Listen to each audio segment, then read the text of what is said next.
ইন্তেকালের পূর্বে নবী, ইন্তেকালের পূর্বে নবী সবার ডাকিয়া কহিলেন, আমারি কারণে তোমাদের মনে থাকিলে কোনো আঘাত করে দাও আমাকে মাফ।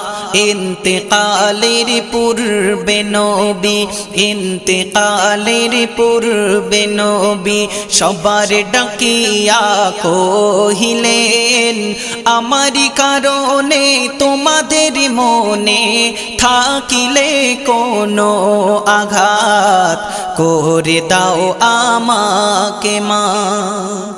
এ কথা শুনিয়া সাহাবাগণেরা বলিল, হাবিব খোদার আপনার জন্য